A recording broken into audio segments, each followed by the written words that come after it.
A cage made of iron, bars thick as a man's arm, so strong nothing could break it. Not the king's pleas, not the queen's tears, not even the pope's prayers. And day after day, they shoved more fuel into the fire beneath it. It glowed orange, it turned to red, it almost melted the stone beneath it. But still the king refused to bend. Hunger, thirst, exhaustion. These were their weapons, not chains or whips or burning oil. It was slow torture, deliberate, brutal. But as the night wore on, something changed in the king. No longer the gentle-eyed prince, no longer the fun-loving youth. The bars seemed to sharpen his features, his chin grew hard, his jaw set tight, and a look came to his eye, cold, determined, victorious. It was the look of a king, sound of chains dragging, grunts of exertion. On December 19, 1326, Edward II came out of his cage, barefoot, shirtless, head shaved, only the crown remaining of his regal garb. Then the old woman came forward, sped up audio of her chanting. A blindfolded woman, holding a small sword, she stabbed him, again and again and again, first in the shoulder, then in the side, each strike taking away a piece of his dignity, his power, his life, and then the coup de grace right between the eyes. Death, sound of silence.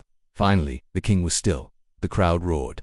Their king was dead, long live the new. But the new king wasn't ready to rule. Prince Edward was only 14 years old. So Queen Isabella took the throne, the Shadow Queen they called her, and she wasted no time in consolidating her power.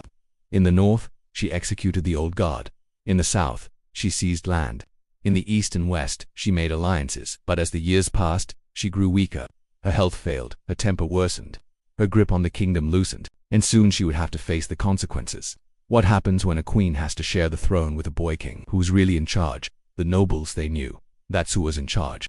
By 1330, they had seized control, overthrown Isabella, sent her to prison, and enthroned young Edward, at last a king in his own right. But he would never rule alone. The Shadow Queen remained in his court, conspiring, scheming, waiting for another chance to seize the throne. Sound of clashing steel, men shouting in battle. We told you the story of the king.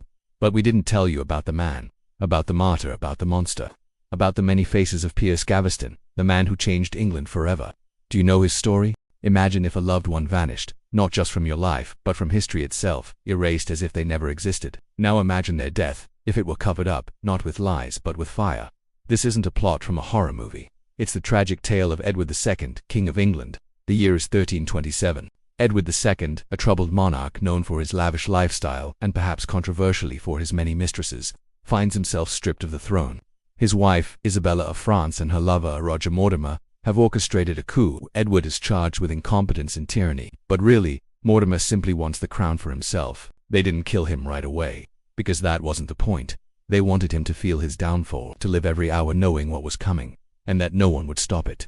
After Hugh Despence's execution, they moved Edward to Berkeley Castle, a fortress deep in Gloucestershire, surrounded by shadowed hills, far from the court and far from mercy. Inside, Edward was confined to a cold stone chamber. No light, no attendants, no honor, only the stench of decay, and the sound of rats scratching at the walls.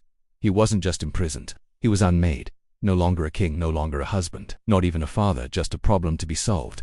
Mortimer and Isabella, however, faced a dilemma. You see, they couldn't just murder him in daylight. That would mean blood on their hands. Regicide, killing a king, was a sin against God. It had to look like an accident, or illness, or divine judgment. They needed to erase him without a mark at least, not a visible one. For months, Edward languished in the darkness. Some records say he grew sick, others say he wept daily, asking for his son, but all agree. His jailers were instructed to make him suffer but leave no trace. They starved him, deprived him of sleep. They let his wounds fester, they let him rot, yet he survived. Day after day, week after week, a former king, clinging to life in the dark. This persistence became a problem, and Mortimer grew impatient. He whispered to his assassins. He wanted the death to be final and unforgettable. Music shifts, low, sinister strings slowly rising beneath each word. And then came the most infamous method of all, a method whispered by monks, written in foreign letters, recorded with a shudder in every historical text that dares to tell it. They say on the night of September 21st, 1327, Edward was awakened. Two men entered his chamber. They didn't speak, they didn't need to. He screamed, he fought, but they pinned him down, and then they brought forward an object, a hollow metal tube, polished, narrow, cooled with oil. They forced it between his legs, deep into his rectum. He thrashed, he wept, but it was held in place, and then they brought the second object, a red-hot poker, glowing from the forge, burning orange in the shadows, and without a word they drove it through the tube.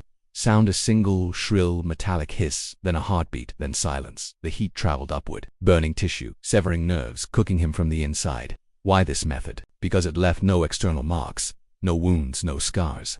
From the outside, Edward would appear untouched, but inside, he was ruined, destroyed, murdered in the most humiliating, agonizing, and symbolic way imaginable. The message was clear. This was not just death, it was punishment.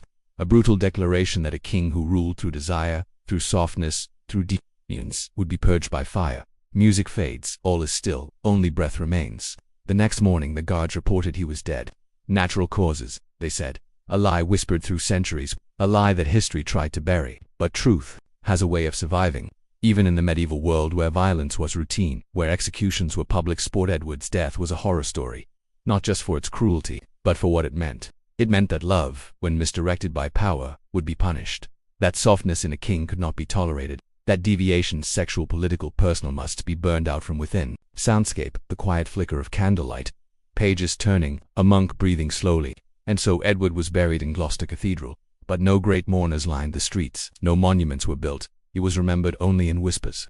In records hidden in abbeys. In the shaking hands of chroniclers who dared write what they'd heard. But one detail, one final, horrifying image, remains. They say his screams were heard half a mile away.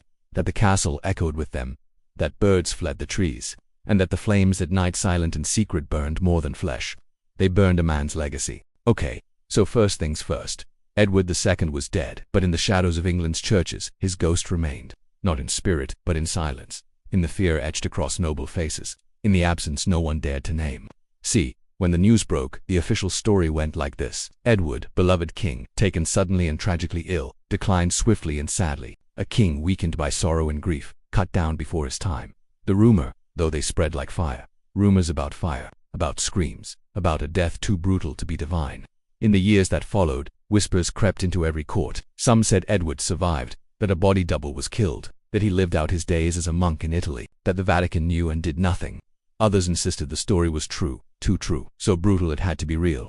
Because who could invent something so vile? See, England had a new queen and a new king, Edward's wife, Isabella, and their son, the young Edward III. They ruled side by side, or at least they appeared to, because while Edward III sat on the throne, it was Mortimer who held the power. The man who'd ordered the poker. The man who now ruled England from the shadows. By 1330, the boy king was a boy no longer. Edward III, just 17, began to suspect the truth about his father, about Mortimer, about the lies behind the crown on his head. In a dramatic coup, Edward III seized power. Mortimer was arrested, tried, and hanged. His body left to rot, his bones scattered. No honors, no tomb, no mercy. As for Isabella, she was spared, but locked away. She lived out her days in quiet exile, wrapped in velvet, haunted by the sound of screaming kings. And yet, despite the whispers and the rumors, historians debated the details. Was the poker story a medieval invention? A whispered metaphor for humiliation, or was it real? A hidden truth buried beneath layers of soot and silence? We may never know.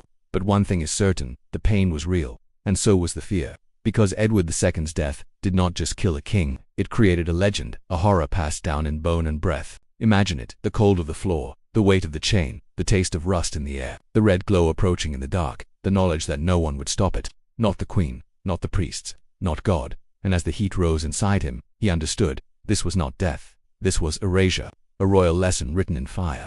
If you do not fit the crown, it will melt you from the inside. And that story, that legend, it didn't end with Edward II. It echoed through history, a chill wind through the halls of power, a spectre haunting the heirs of England's throne. Every king from Richard II to Charles I had better watch their back, because the ghosts of kings past were not easily appeased, and the memory of Edward II burned bright. For centuries, his counselors warned him, his doctors begged him, his people implored him, stop making history. You're not like the men before you. Your nature is your weakness, your desires are a danger. But Edward refused to bend, and so in the end, his demise became a myth, weaponized by the crown to remind all would-be monarchs, you don't choose the heir, England chooses the heir. Isabella, desperate to secure her son's dubious claim, spread the story of Edward II's demise, cementing her place in history as a ruthless queen, a tragic victim, or perhaps both. Richard II heard the whispers, lived in the shadow of the past, and still he chose love over legacy. Henry V, on the other hand, embraced the legend, using Edward II's fate to bolster his own claim to the throne. And in the end, what was left of Edward II? A charred crown, a kingdom of ash, and a legacy forged in fear and fire. All because, in a world of rigid roles and rigid expectations, he dared to be different, dared to love differently, and in doing so, dared to live differently. But remember this, Edward's story didn't end with his death. It echoed through history, shaping the very course of England's future. His ghost lingered in the hearts and minds of his successors, a constant reminder of the price of difference, the cost of courage, and the chilling truth of his demise. The throne may be gilded, but behind its grandeur lurks the specter of the past, and as the flames of legend continue to burn, one question echoes through the ages: how high a price are you willing to pay for a kingdom of ash? I am the author. You can find me online. Years passed, but the name Edward II refused to fade, not because people loved him, but because of what had been done to him. Because in every whispered tale, every candlelit confession, there lived a single, burning question: was it worth it? Was love worth fire? Was softness worth a death so cruel it scarred a nation's memory? The medieval world didn't allow such questions. It taught obedience, taught power through war, dominance, and fear.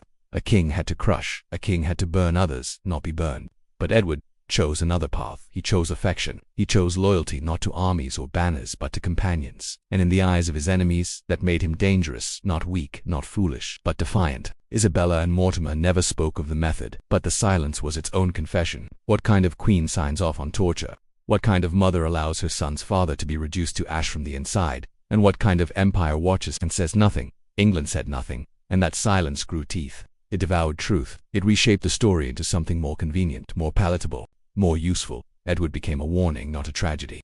A lesson in what not to be. Don't be soft. Don't be gentle. Don't fall in love the wrong way, or the right way, with the wrong people.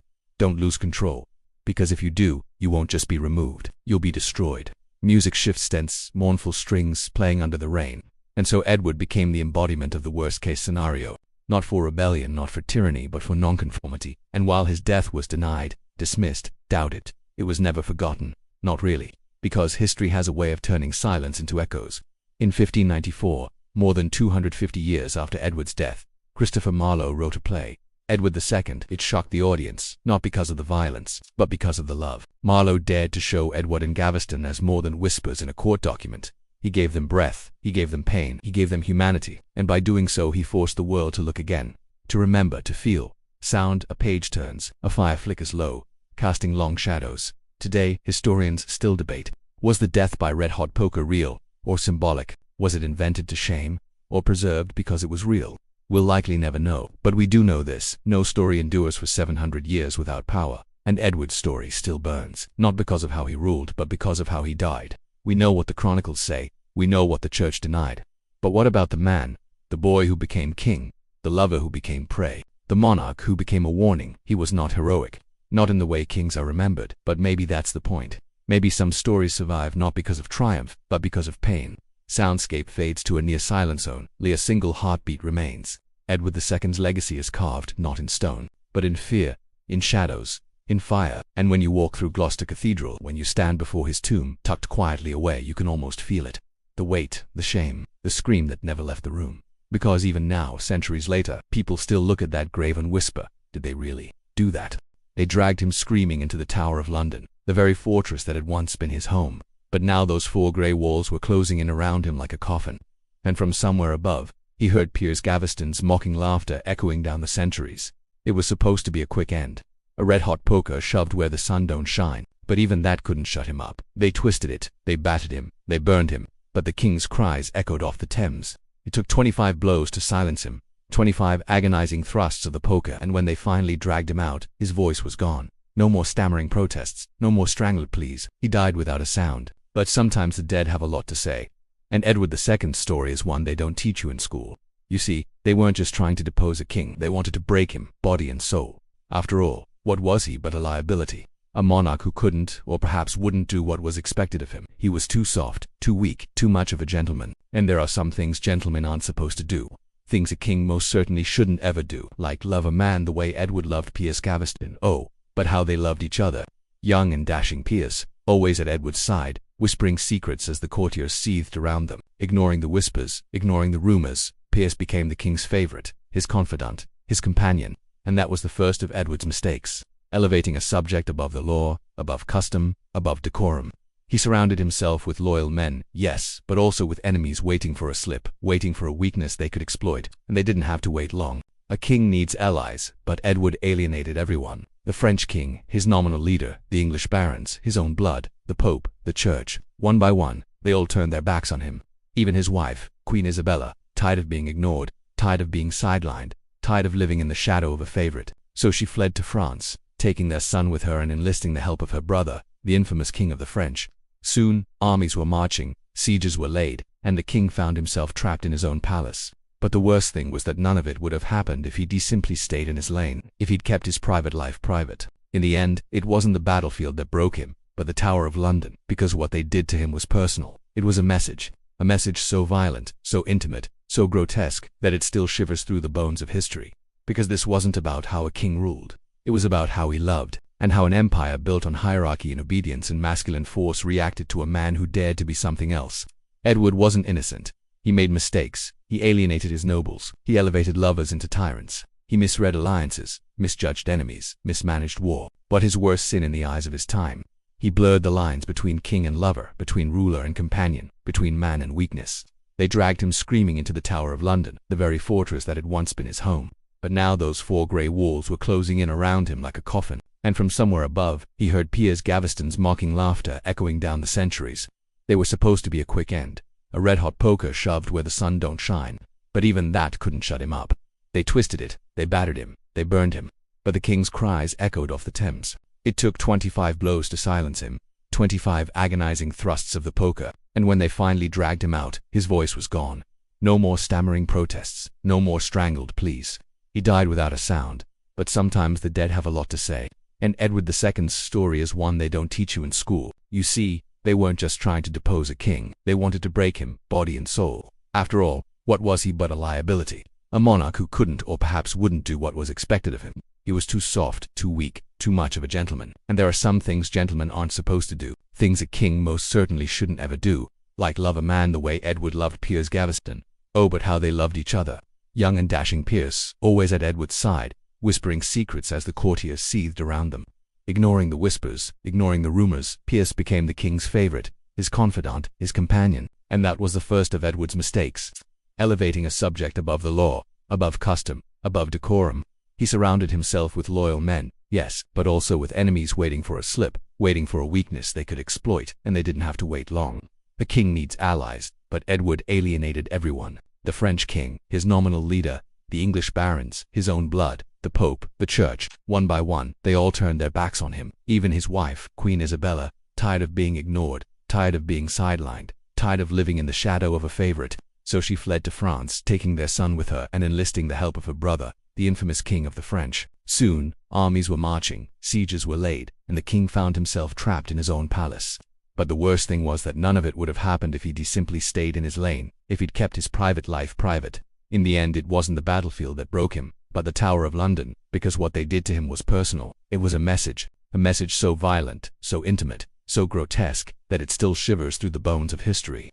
Because this wasn't about how a king ruled, it was about how he loved, and how an empire built on hierarchy and obedience and masculine force responded to a man who dared to be something else.